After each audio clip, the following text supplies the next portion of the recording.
You're listening to the Options Insider Radio Network, the home of the Options Podcast. For more quality options programs, visit theoptionsinsider.com or search for Options Insider Radio Network in your podcast provider of choice. Listeners can also access all of our programming through our mobile app available in the iTunes and Google Play stores. Select programs are also available via live stream at mixlr.com/options-insider.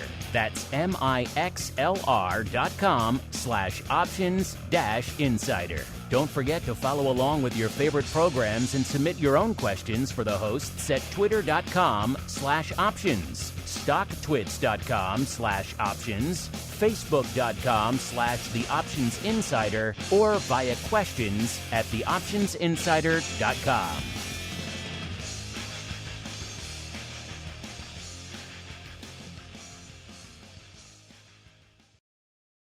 Welcome to Volatility Views, the premier program for volatility traders. Each week, we'll take a deep dive into the world of volatility with in-depth analysis, trading activity reviews, strategy breakdowns, cutting-edge education, and much more. We'll also bring you exclusive conversations with the traders, researchers, and asset managers who are reshaping the volatility landscape.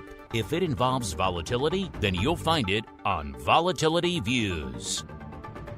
Old trading walks into a bar. New trading raises it. That's Tasty Trade. Keep focused with news feeds that matter. See opportunity differently in analysis mode. Chart your heart out with over 300 indicators. Plus, you can get low pricing, lots of education, and a support team that really gets how traders trade. It's no wonder Investopedia named Tasty Trade the best broker for options in 2024. Genius loves company. Go to tastytrade.com/podcasts and see for yourself. Tasty Trade, Inc. is a registered broker-dealer and member of FINRA, NFA, and SIPC. And now, it's time to take a deep dive into the world of volatility. It's time for Volatility Views.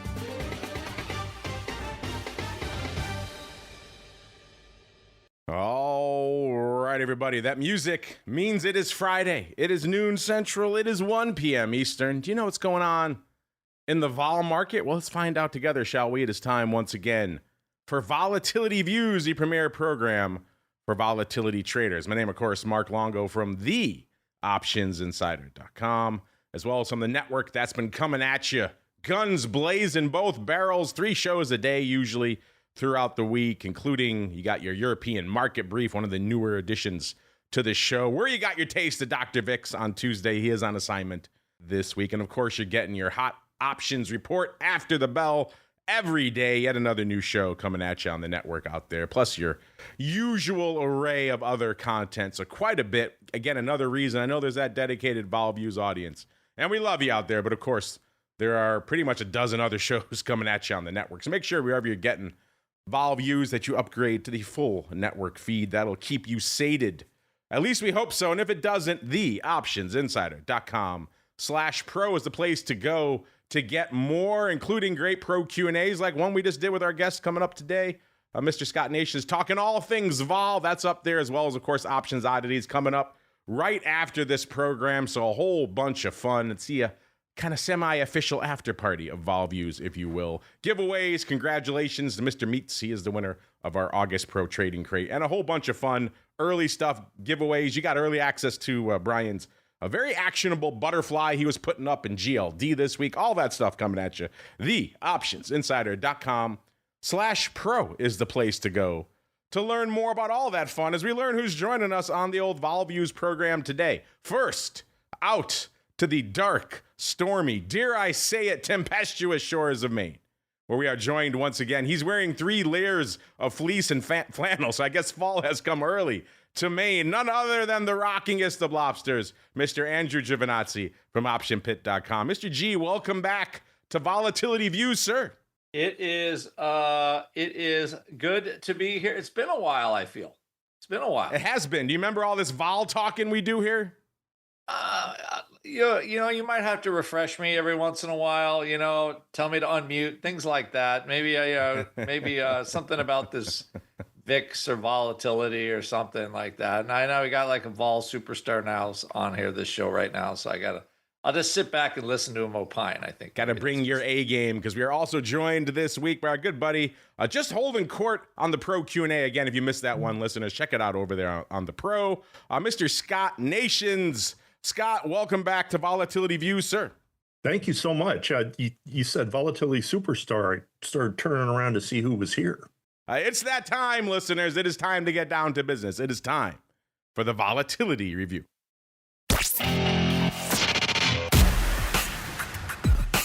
It's time to break down the latest developments in the volatility trading world. It's time for the Volatility Review.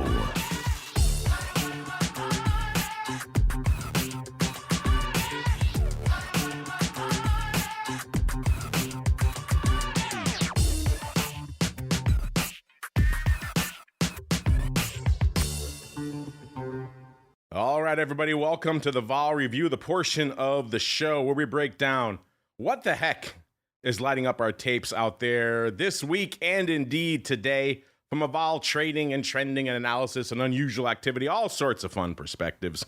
And it's been an interesting week. Was a Fed week. After all, that usually has a little bit of an impact on the vol market and indeed the volume that we're seeing out there. And we'll get to all that fun in a little bit. As we're coming into the final session of the week, we are seeing the rally continuing for the most part. So it doesn't really seem like the Fed derailed much. It seemed early on like it might have. We got very much that sell the fact type of sell-off in most of the major indices. By the end of the day, most of that had been erased. Yesterday, rallying, and today rallying. Not quite as vigorously today. The S&P hanging out right around 66.5 right now, up about 1/4%. The Dow also up about 1/4%. NASDAQ up about 0.5%. And our old pal VIX Cash was hanging out at 16 right before we came into the show. As we've started the show now, it has drifted a little lower down to about 15.75. Still up from our show last week, up about 1.25 points. Scott's Just the Facts, ma'am, volley coming in at about a 12.5 right before showtime. Puts it up almost a full point from last week, about 0.9 points. And VVIX, the vol of vol itself, coming in at a 98. So remaining stubbornly persistent right around that par level, up about 3 points from where it was this time last week. But Scott, as our guest, you get kickoff, pride of place here. Let's start. I mentioned the Fed. Let's start there. Obviously, a lot of people opining on the Fed this week. What were your thoughts on what we heard from Powell and company, and then the market's reaction? And then what else caught your eye in the world of volatility this week, sir? I think the most obvious thing is that the Fed did what was expected. They cut by 25 basis points. The likelihood that they do anything else was zero. And it's not just the market that was saying that. Remember, you can look at the CME Fed Watch tool to know exactly what Fed funds futures are predicting. But it wasn't just the market that was saying that. You have to remember that if the market really has the Fed intentions wrong, they're not going to stand by, say nothing, and let the market get blindsided.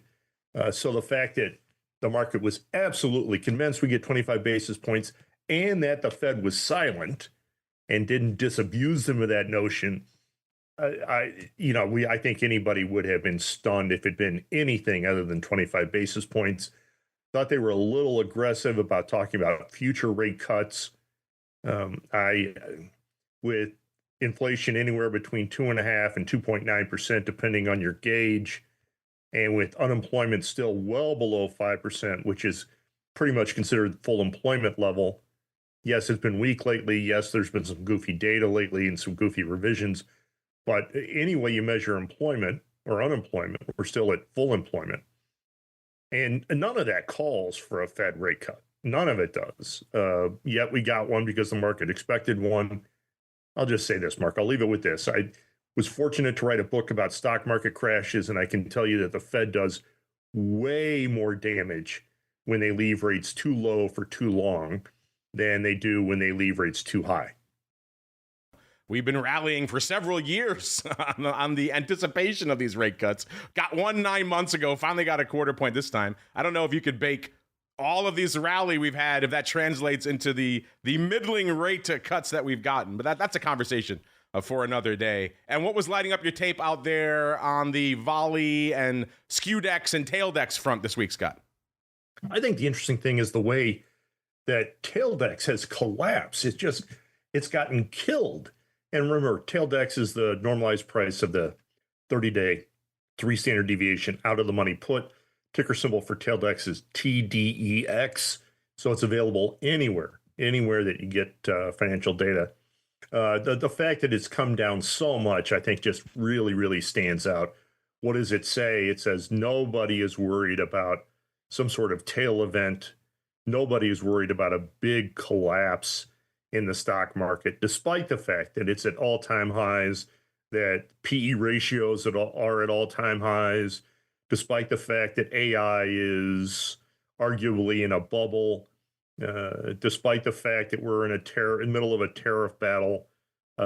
Despite those things, nobody cares about buying deep out of the money puts for protection. Yeah, you're right. All-time highs in the market. People are a little skittish about valuation. We had gold making new all-time highs until about this week. Again, not usually a combo that we see. Usually when you see that, you might think, yeah, people are putting a little bit of protection in their back pocket for a rainy day. But tail decks would tell us no out there, which again kind of shows us the kind of wild market we're all living in right now. Mr. Rock Lobster, same question for you, sir.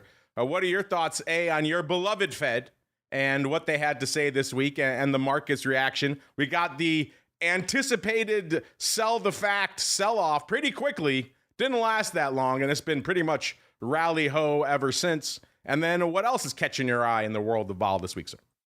Don't you find it odd that the Fed does its Fed thing and VIX is almost higher than it was when they did the announcement? I find many things about this market odd, so we could have a whole show. What is odd about this market? And it could fill many hours. Well, and then you've got Scott saying taildex is cratering, but VIX is almost 16.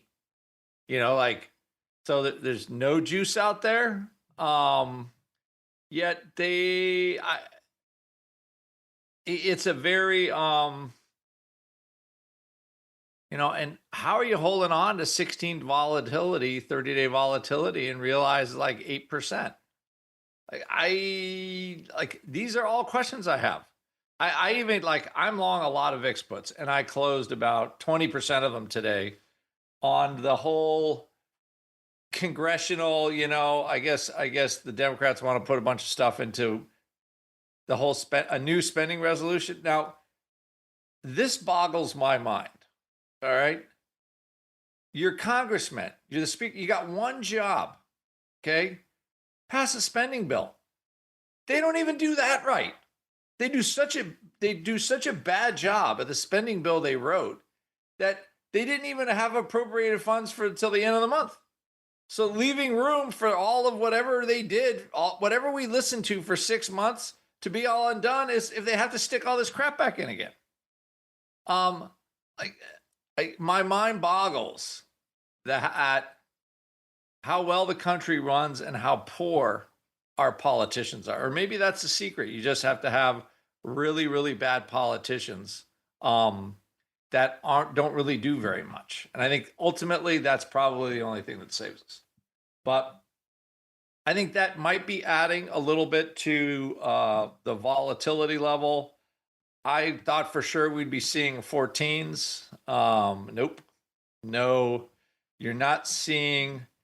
They might have killed the skew, but they didn't kill, the overall level of option vol, or, somewhat near the money, 30 days out. You've got short-term vols are in the single digits now. I'm looking at SPX volatility out to the 26, I think is below. Yeah, like at the money, SEP 26. Is it below 10%? Yeah, it's 10% at the money. I mean, it's adjusted for the weekend already, but so you got 9% out of the money. And the 6,700 calls for next week are $16 in SPX. Not very much, 9 vol. So short-term vol is relatively low. Volatility in October, just going to say, it feels high. It is high from relative measures. I think Congress is, putting a shoehorn in.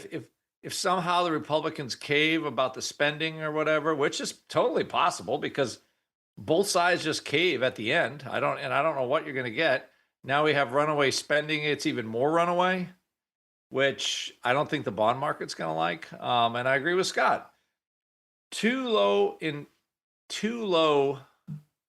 of interest rates have not helped any ordinary person in the U.S. It's allowed governments to borrow way too much money, spend way too much money for no interest, and now we're stuck with this very high interest bill that I'm not quite sure that Congress really understands what they're doing here. But the bond market ultimately will tell them they don't want to borrow more money. It just hasn't happened yet. So it is but as far as like the bull goes and AI and all the potential, who knows? I've lived through 3 or 4 pretty good bull markets at this point. So, and we're higher now than we were in 2000 and in, whatever, the mid 2010s when social media was blowing up. And so I think technology has amazing potential. I also think AI could fix the budget in about 3 seconds. It would be nice if they let it happen. I think Elon Musk tried it and he ran into, let's just call it an immovable wall in Washington, D.C. So from a volatility point of view, we have an 18 handle on the October future, and it's pricey. It's pricey when realized vol is 8%. So if you're buying protection, you are spending lots and lots and lots of money for it right now. So we could sell off, but again, I think we're going to need something pretty good here at this point to get the market to sell off. Speaking of spending money on stuff, we had our buddy the Flowmaster on yesterday, who might be Scott's opponent coming soon in Volatility Deathmatch 2.0. We shall see. That should be a fun one. But I digress. He was talking about slinging some 0-day during the Fed madness on Wednesday. And I know you've been nibbling on a little bit of that. Did you have any 0-day SPY or SPX up your sleeve on Fed Day this week, Mr. Rock Lobster? No, I've got I thought the short SPY, short VIX trade would be looking pretty good. And right now it totally sucks. So why would vol collapse after a major event risk is off the board? I don't know why you would think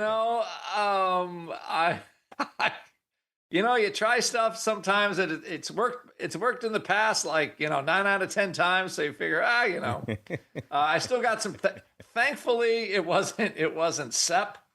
I did get all out of my September this cycle. I learned my lesson with the Trumpinator out there tweeting away. So I'm in October, but I did sell some puts today. I made a little bit of money on them, but it is surprising that VIX is not 13 yet, but it ain't. So you can shake your head all you want, but it ain't there, especially with real low demand for out of the money juice. So it's what it is, though.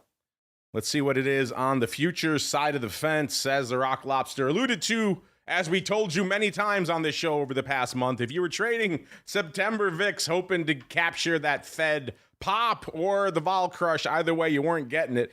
SEP rolling off the board right before the announcement this week. So bad timing for all you September fans. Looks like SEP settling 1586.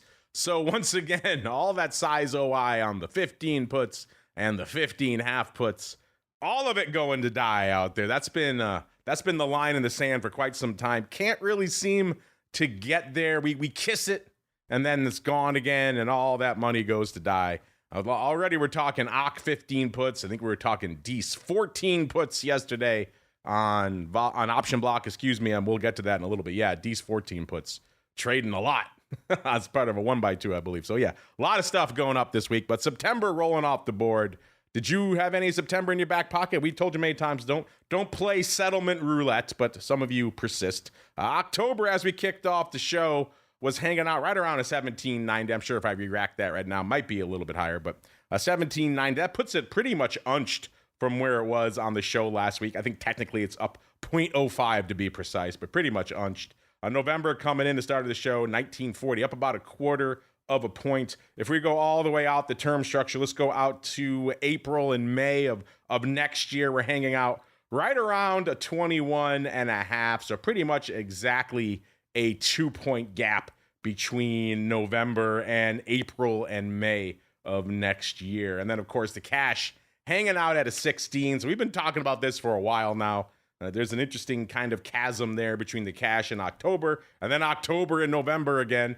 So a lot going on out there. Russell, he's been talking about his calendar spreads he's had on in the VIX futures as a result. So we'll have to check in with him. I think he still had some on. He wanted to take it off last week, but he didn't. I think he still has it on. We'll have to check with him next week and see how that is faring. But Scott, a lot going on in the world of VIX futures these days. VIX itself rolling off the board, 1587 out there. What was catching your eye on the vol surface this week, sir?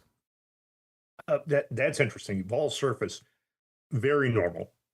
We calculate our Voldex measure on expiries everywhere from 7 days out to 360 days. And while it was kicked up in the short term, very short term, for the Fed meeting, it is now solidly lower left to upper right, exactly what you would expect when nobody's concerned about anything.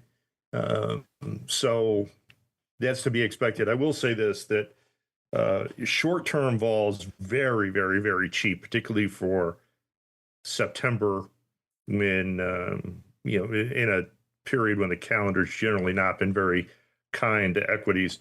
So 7-day Voldex on SPY is trading at the 4th percentile of its 52-week range. 4th percentile, so nearly at the bottom of its 52-week range.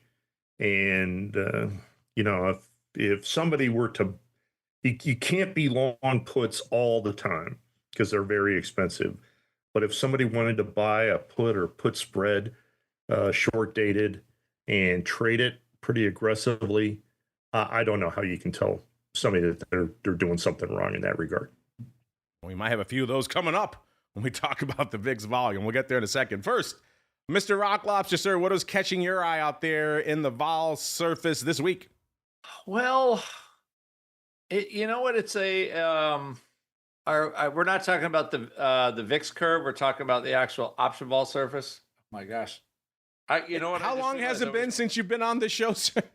I'm sorry, because I normally have my my little skeulator open for the show, and I didn't open it yet. So open it now. Give us all a fun surprise. I know. I'm going to give you a fun surprise here right now. Come on, hurry up, sheet. It's of course. How about this? 7-day Voldex on SPY, 997 right now, below 10. So. Very short-term volatility in SPY and the S&P 500, 7 days below 10. So, if you buy that and trade it aggressively, maybe delta neutral, gamma hedging, and you lose money, you know what? Then that's fine. So I'm looking at, so I have my weekly skew. So I look at a 25 delta option to the at the money. And right now, for our measurement, it's kind of right in the middle of the range. The numbers I have on 25 delta to at the money are generally between 88 and 103%. And right now it's like 93, 94. With actually... to sell the 25 delta option delta neutral doesn't look like a bad trade right now. It's, excuse me, at least for the options expiring on the 30th. So I think it's not a crazy value. It's just kind of a, I think in the middle value. But with this market, it probably, I think what Scott said, I think you'd probably make a little money doing it. It's just not screaming at me to do currently. But that's we have a like a little skeulator that helps us with when butterflies look a little better, more relative to collapse on the 25 delta option when you sell it. And this is, again, decent credits. So for me, they're at the higher end of the standard deviation range. Out to the 30th. Again, I'd say middle high, but certainly not super high. And that's what I have for the vols, or the way I look at vol surface. So Scott, you're saying pretty much vol is so cheap, it's not a slam dunk, but it's you have to work to lose money on a trade like that. Well, it's, you want to buy what's cheap, you want to sell what's expensive. It never makes any sense to me to sell vol when it's really cheap, hoping it gets cheaper. And so if I can buy S&P vol, 7-day S&P vol below 10 in the middle of September, without a holiday intervening, and I lose money, I'm actually okay with that. Again, that you don't want to just do this repeatedly just because vol's low, but the traders need to make the smart trade every time, make the right trade every time, and sometimes the right trade is going to lose money. Indeed. As we keep on rolling, let's see who's making or maybe losing some money, or if anything's going up this week in VIX options. And it's been a banger week. It seems like the VIX traders exhausted themselves, because there is a whole heck of a lot of nothing going up out there today. In fact, I've checked a couple more times just to make sure all of our machines are on today, listeners, because it's been locked at about 191,000 contracts in VIX pretty much since the show started. It hasn't really budged. So not a hell of a lot going up out there. But that said, when you see the ADV, it's telling you a different story. Nearly 950,000 contracts going up a day out there now. It's up about 71,000 from this time last week. So when VIX is threatening 1 million contracts a day, something's afoot. And it's not just the Fed, listeners, because that would be a one-off kind of blip in volume. It's been persistent for a while now. The volume continues to grow, so it's usually a sign that there is at least some unease, some concern. Something is driving the volume out there, listeners. Let's see if we can dig in a little bit and see what that is. Going into the top 10, what's open for size right now in VIX options? If you're looking for some puts, you got one more joining the party this week. It is now 7-3 calls over puts, so let's see if we can find them. They're kind of easy to find this week. They're kicking us off. Number 10, 177,000 contracts. That's what it cost you to break into the top 10 this week. If that sounds low, it's because it is, but also we just had September roll off the board. That'll grow as we go along here a little bit. Number 10, 177,000 of these November 15 puts. Remember, I've been saying for a while, that 15 put that strike just captures the imagination. We've seen it month after month this year, all throughout the summer, into August, into September now. September, yet another one where money has gone to die on that 15 put strike. Maybe November will be your Huckleberry. 177,000 of those bad boys going up this week. And if past is prologue, folks are probably buying most of those. So yeah, somebody out there really loves, it's like the 47 halves to the upside. Somebody really loves the 15 puts as well. Number 9, 181,000 of the October 18 puts. You got a better chance, I think, on those bad boys. And obviously a little bit meatier outlay there, but 18 puts, those have done fairly well for the last few months at the very least. Number 8, $1.85 of the Nov 25. So going to the upside, dare I say it, perhaps the most reasonable upside we got on the list this week. Number 7, $1.92 of the October 60s, because a lot of the rest of it is like this.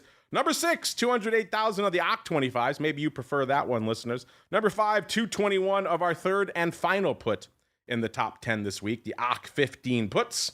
Number 4, we talked about this one a few weeks ago when they opened it. For a while now, this 47 half strike has captured someone's imagination. They've had size OI on just about every month, and recently they added February to the list. Number 4, 240 of the Feb 47 halves. If that's too far out for you, allow me to present number 3, 252,000 of the Nov 47 halves. Again, that strike capturing the imagination, just like the 15 puts tend to do.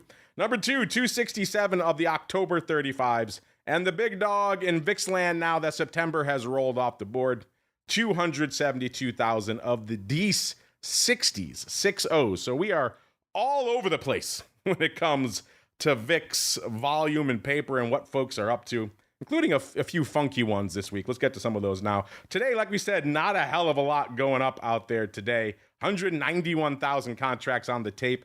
Unless you're really excited by number one, 30,000 of the November 15 half puts. So right behind the 15 puts, we've seen a lot of action on the 15 half puts as well. These were all opening today, 30,000 of them for prices about 35 cents. So 15 half puts, looks like they were straight buying these as well. So you like those, listeners? No 15 half puts, 35 cents.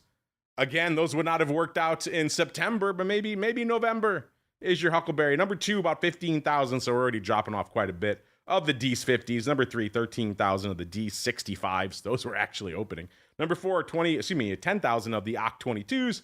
And number five, on an absolutely ridiculous day, 6,000, that's how low we're getting, of the D's 95s. So we are all over the place. Yesterday, a little bit more paper on the tape.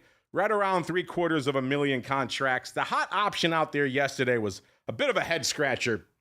In fact, it inspired one of our flash polls out there. But yesterday, the hot option out there, 90,000 almost, 89,000 of the D's 14 puts. Followed by number two, about 40,000 of the D's 15 half puts. Opening on both, you know, that inspired us to do a little bit of digging. It looked like a duck, it quacks like a duck, so it turns out it was a 1x2 put spread. Looks like paper was selling the 15 half puts and buying the 14 puts, doing for prices around 40 and 11 cents. I think they net legged into that spread for about 19 cents. It looks like, again, selling one, buying roughly two.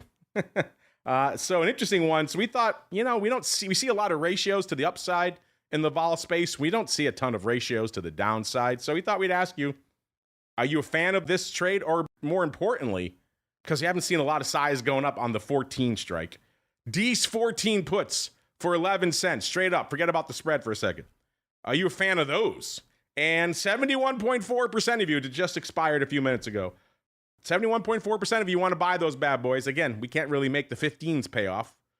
If there is a cycle where the 14s have a chance, seasonally, I suppose December is it, but absolutely wild. Number two, 14.3% of you want to sell them. And then we said if you want to sell them as part of a spread or buy them as a spread, roughly 7% of you each going that way. So listeners, D's 15 half 14 put 1x2, selling one, buying two for around 19-20 cents. Does that excite you, listeners? Or is that obviously that's a credit there. So interesting there. Number three yesterday, that was obviously the big dog out there. Number three yesterday, about 35,000 of the October 18 puts. We were just talking about those. Number four, to the upside, 28,000 of the D's 22s. And rounding out the top five yesterday, 26,000 of the OCT 20s. Now we get to some of the Fed business earlier this week, listeners. Wednesday, Fed Day, 1.08 million contracts on the tape. What was the hot option, the big dog in VIX land on Fed Day? Usually a banger day, listeners.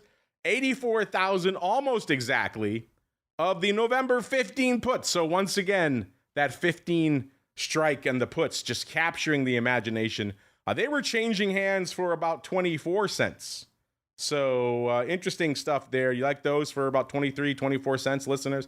84,000 of them going up on Wednesday, followed by number two, 65,000 of the OCT 20s.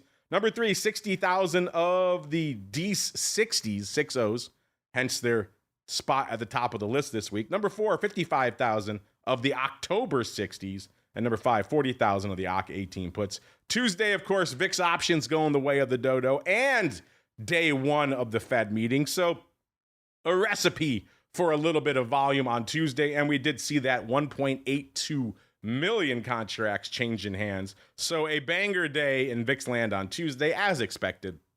The hot option on a very hot day, 106,000 of the NOV doubles, the NOV 55s. If you're wondering what's a NOV double trading for, 46 cents, listeners. So are you down for a little nibble of those, or is that several bridges too far for you to the upside? Number two, 102,000 of the September 15 half puts. Average price for those going into a settlement was about a dime. So again, we're seeing more paper tilting at those downside strikes, and unfortunately, all of that going the way of the dodo. Number three, 81,000 of the NOV 25s. Number four, 62,000 of the NOV 16s. Those were actually opening. And number five, 51,000 of the October 80s. So Weird paper for the day leading into the Fed, and also not as much September as you would expect on the final trading day for September options. Only one of them in the top 5. So kind of interesting. Came out of the gate with a bang this week, listeners. A very active day. Monday, 1.16 million contracts on the tape. The hot option on Monday, 93,000 of the October 15 half puts. Again, the penultimate trading day for September options in VIX, and not a ton of September. Interesting. The number one is actually October. That's kind of interesting. Number two, 76,000 of the SEP 15 half puts. So that could be probably why a little bit of a roll action probably there. If you're wondering, it looks like that roll was for about 16 cents. Number three, 59,000 of the SEP 15 puts. So they were still trading actively on Monday for prices around 13, 14 cents. So again,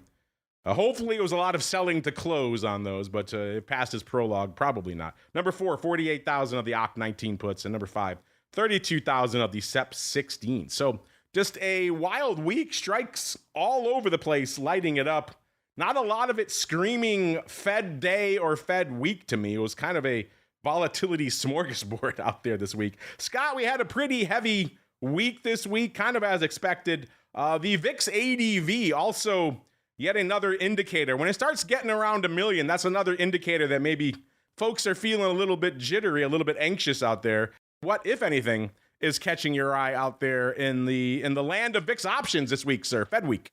I don't think we should be too surprised that there was not a lot going on before the Fed meeting. Again, that was baked in. The only question from the Fed was, what was the commentary going to be like? What were they going to have to say?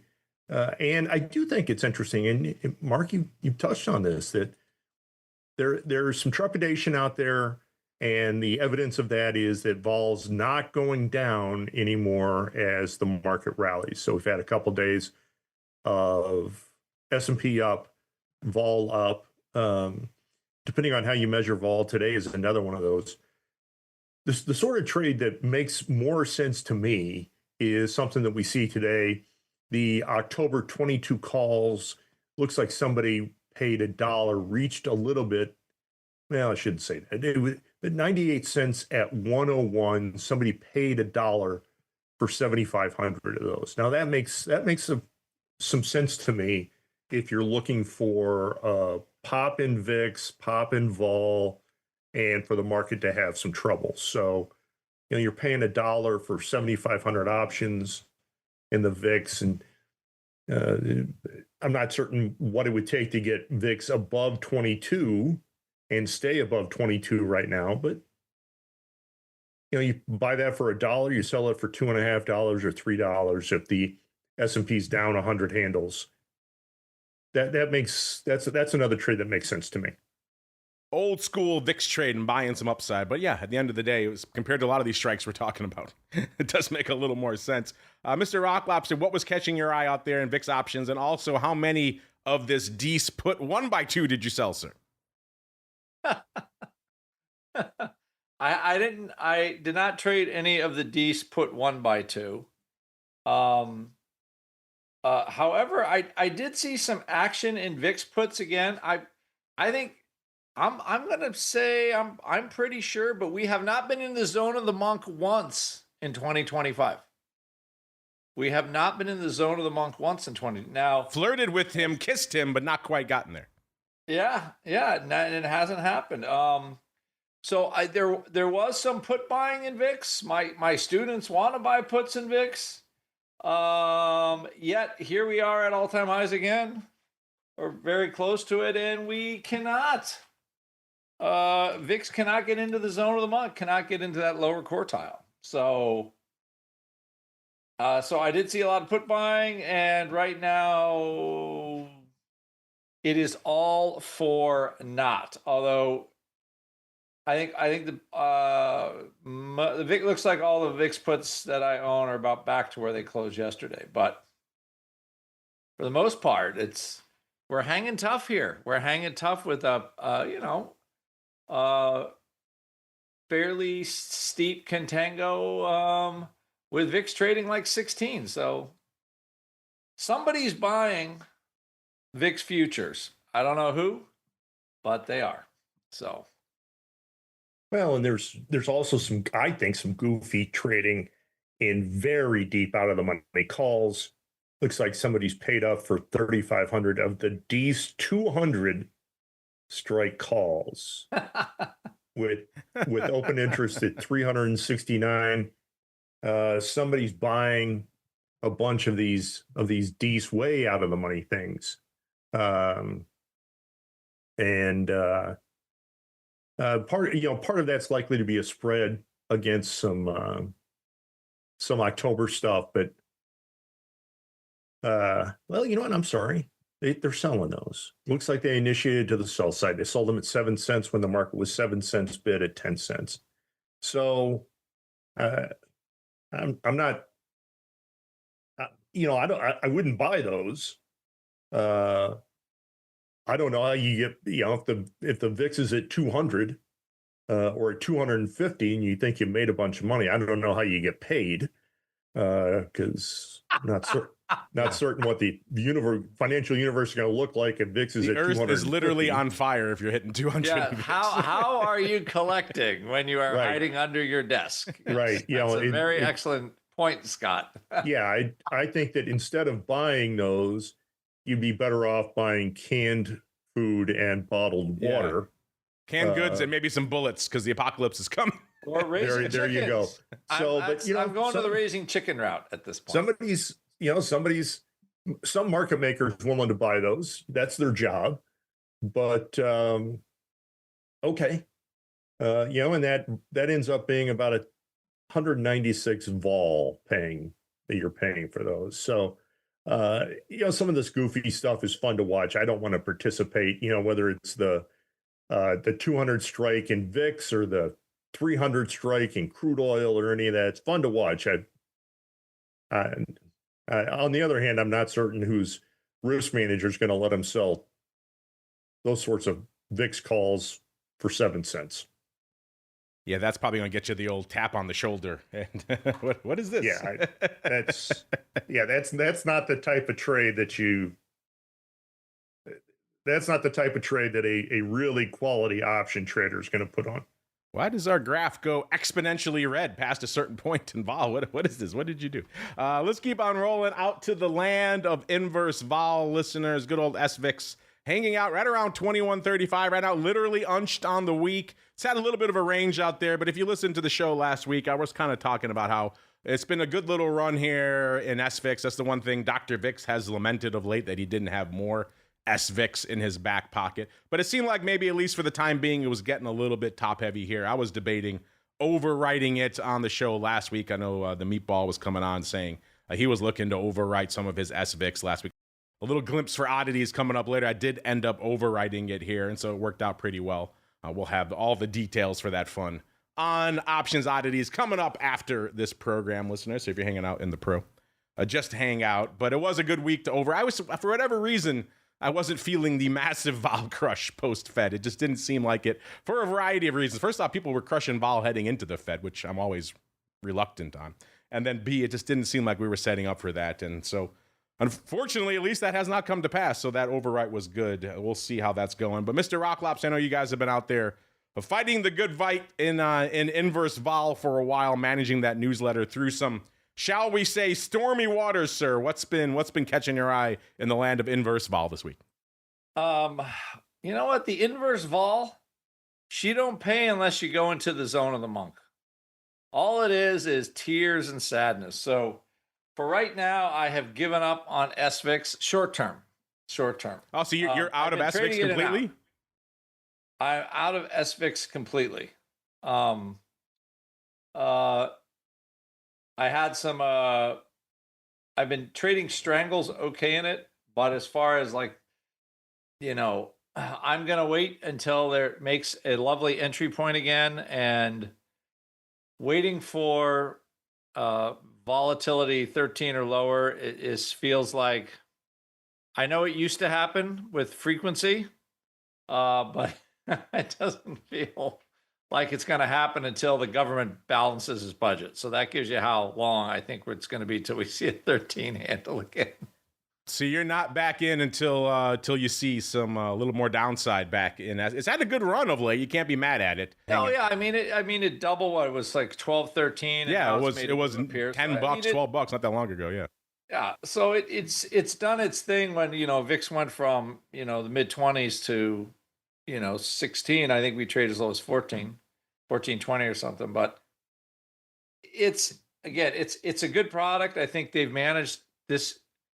It is a fun product to trade, and I'm going to go back to my old thing of I buy it when I want to hide under my desk. Although sometimes there are better things to buy down there, but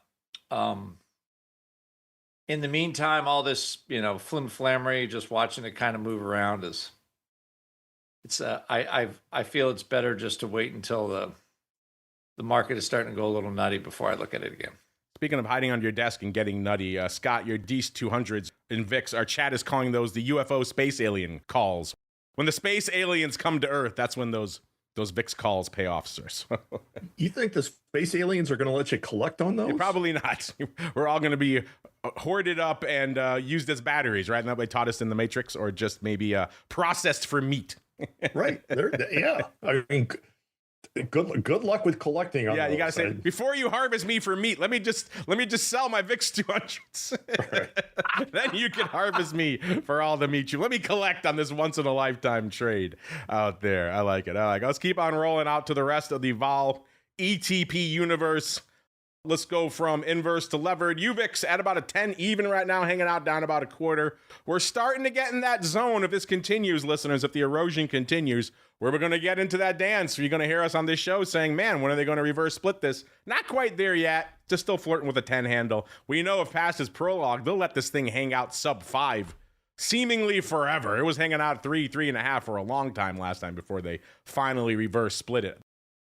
At that price level, it did make it very easy to do Russell's little weekend hedge trade. Throw a bunch of UVIX in your back pocket. When it's hanging out at $3, that's an easy trade to do. The underlying is the option at that point. So just getting back down there again, listeners. So maybe if you want to do Russell's little weekend hedge trade, there you go. UVXY 10.5 down about a tenth of a point. Again, by UVIX, by the way, putting up 26,000 contracts today. The ADV 40,000 up about 1,000. UVXY 10.5 kind of unched down about a tenth of a point. Putting up 71,000 contracts. Again, that is UVXY's one claim to fame. Liquidity, the ADV is 102,000, so it's got a ways to go to get there. Up about 4,000 from what it was this week, so the ADV going in the right direction. And let us not forget VXX 3320 down about a third of a point on the week. 39,000 contracts on the tape today. That's looking pretty good. The ADV is 45,000, actually down 1,000 from this time last week. So kind of interesting. Scott, I know in the past you haven't been the biggest watcher of inverse vol. Is there anything in the vol ETP landscape you've been keeping an eye on this week, sir? Oh boy, that's a good question. Yeah, we're not big fans of a lot of those products. We don't pay that much attention to them. They're neat trading vehicles. They're certainly not investment vehicles. Don't for a second believe that they're investment vehicles. So haven't been paying that much attention. I think one thing that is interesting, be interesting to know what lower interest rates might do to some of these products. VXX is interesting. You mentioned that. Boy, since April, it has just been upper left to lower right. It's just been a relentless decline, as you would expect. We've been talking about how cheap vol is. This is the same sort of thing. If you wanted to own a tiny bit of this as a trade, instead of actually putting on an option trade, that would be okay. I'm not the world's biggest fan of, not a big fan at all, actually, of technical analysis on anything that's volatility related. But if you are a fan of that sort of thing, or you want to look at it, then right now VVIX VXX is flirting with oversold. So right there, the RSI, the one technical indicator I really like, is right at 30, and it's flirting with that. Depends on the level of the day, whether it's below 30 or not. So, that might be an interesting place to play if you want to play right now. Interesting. There are a lot of people coming on talking, getting long some VXX. So that certainly falls in the interesting category. Speaking of interesting, you folks always have some interesting thoughts. We got a couple minutes. Let's do a real quick volatility voicemail. It's time to share your thoughts and opinions with your fellow volatility traders. It's time to check the volatility voicemail. Make your voice heard by dialing 779-669-4VOL. Posting a comment on the optionsinsider.com, sending an email to questions@theoptionsinsider.com, or posting your questions to twitter.com/options or facebook.com/theoptionsinsider. All right, everybody, welcome to the Vol voicemail. I do like your comments about space alien VIX calls. A lot of names for those. I already told you we have a lot of questions of the week and flash polls going right now. I already gave you the results of our D's 14 puts in VIX. You folks want to buy them. 71% of you want to buy them for 11 cents. We also had one from our last show last week I want to pay off. We talked about the Feb 60s, talking about crazy upside. Not quite as crazy as the 200s, but the Feb 60s went up 30,000 times last week for 60 cents. We said 60s for 60. Are you a fan or no? And 43.8% of our audience said sold to you. You want nothing to do with them. 37.5% say you want to buy those bad boys. And 18.8% say you will sell them, but only as part of a vertical or spread out there. And really quickly right now, we have our actual question of the week right now, which is kind of a fun one. And one, surprisingly, we haven't asked really ever, which is kind of interesting, which is we've seen a lot of new players entering the world of options these days. And so we thought we'd ask you quite simply, how long have you been trading options? Is it less than a year, 1 to 3 years, 3 to 5 years, or north of 5 years? And again, we're kind of coming up against this. I'll just run through the results here. And it started off when we posted this on Monday's option block that less than 1 years were taking it. You folks were running away with it. It was like 25%. It was wild.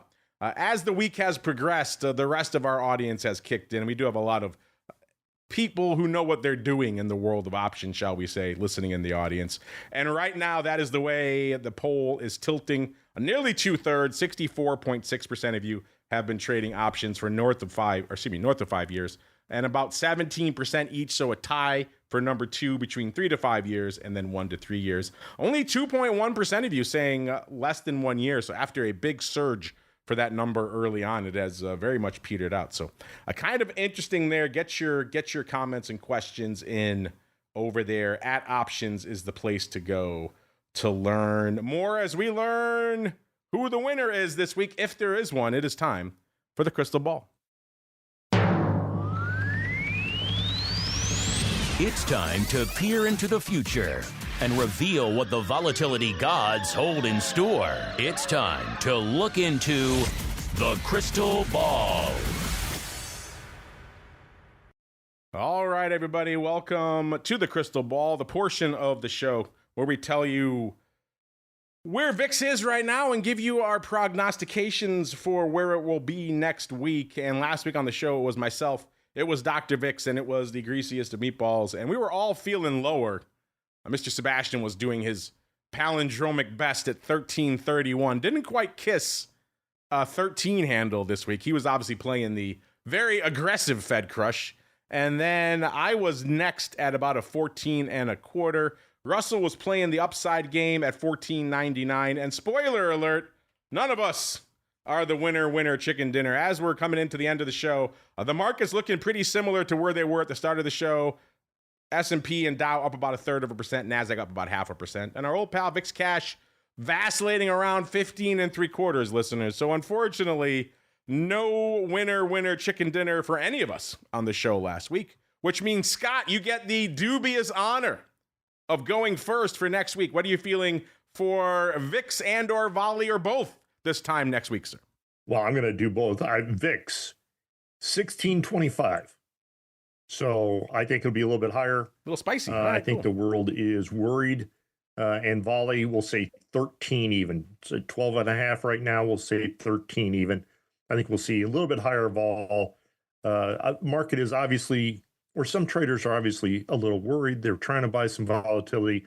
And so, if we were to see something slightly ugly happen next week, and there might be a day when the S&P was down 40 or 50, I can see people really, really reaching for volatility. Mr. Rocklopster, you also did not have a chance to lose last week, so you get to go second. What are you feeling for this time next week, sir? Yeah, I think this whole Congress thing, this is just odd turn here, where it's an odd turn of events. Normally, I'm a downvol guy when we're in contango, but I don't like anything I see here today, and I don't know why.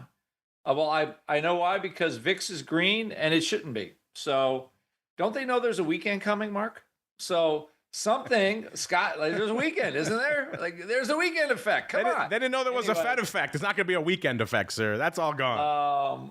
I'm with Scott on this one. And it's really odd for me, but I gotta, like, my spidey senses is saying like 1701. I'm going.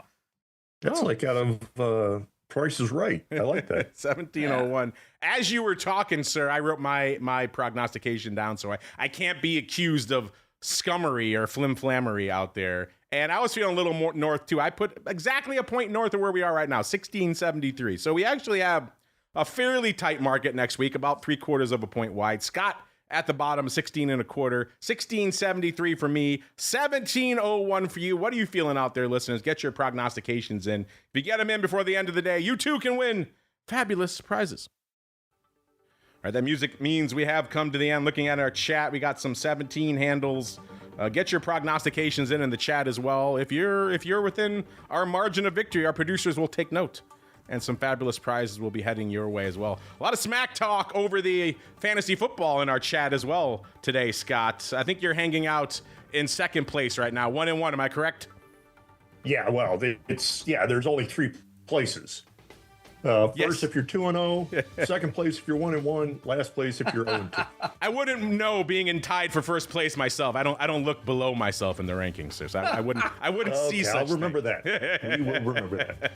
It's funny. I didn't even know football season started. That's how out of it I am. You should have definitely played then. That would have been fun. We need the team to beat up on. So, Scott, if folks want to check out what you have cooking, I know you got some interesting new vol wares on offer, sir. If folks want to check them out, where should they go? What should they do? Yeah, we actually now offer all of our indexes on a wide range of underlyings. So not just vol decks and tail decks, but also call decks and put decks and risk decks, which is the ratio of the two. And we explain them all. We offer them all. It's via subscription at nationsindexes.com. That's nationsindexes.com. Go and check it out. There's also a lot of free information. And Mark, because we love our partnership with you, if people want to subscribe and they use the coupon code INSIDER, they'll get a discount on their subscription. There you go. It's a decent discount too, listeners. So if you were on the fence about checking it out, but you like a lot of vol data, and we're always talking here on this show how we can't stand things like the skew index. Here's some alternatives for you that you definitely should be checking out. And again, if you use that code, it's pretty simple, Insider. Maybe you put a little money in your back pocket. Hit them with the URL one more time, Scott.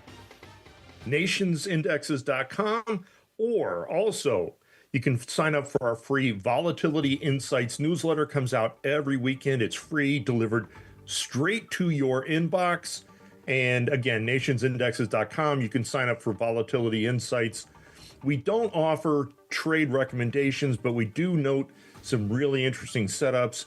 And for example, 2 weeks ago, we noticed a really interesting setup for Apple put options. And it was not a trade recommendation, but anybody who did it would have tripled their money in a couple of days.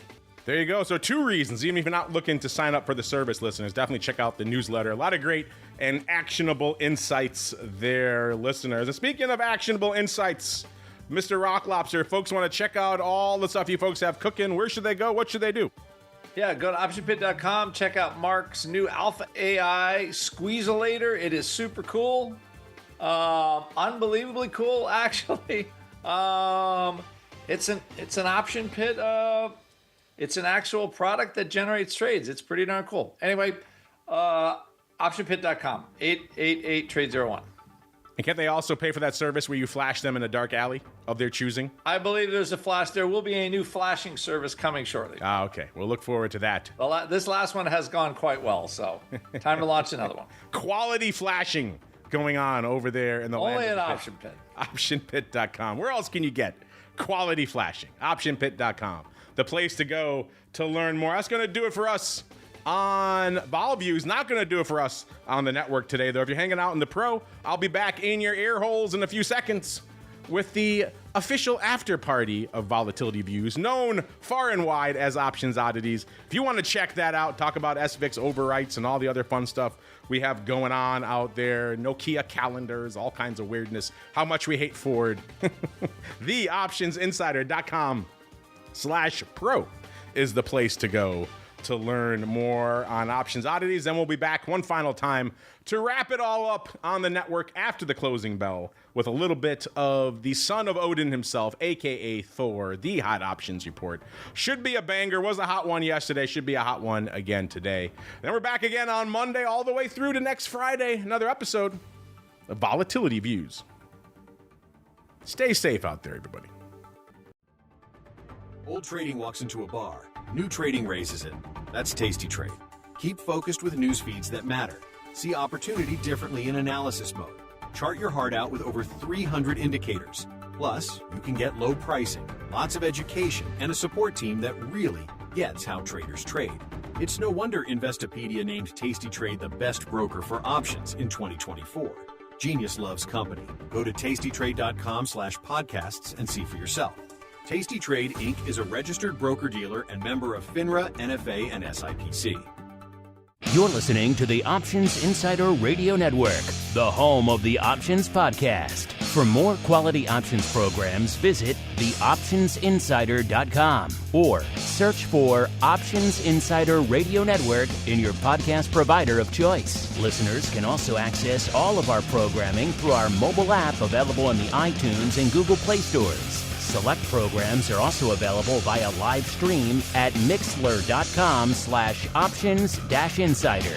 That's mixlr.com/options-insider. Don't forget to follow along with your favorite programs and submit your own questions for the hosts at twitter.com/options, stocktwits.com/options, facebook.com/theoptionsinsider, or via questions@theoptionsinsider.com.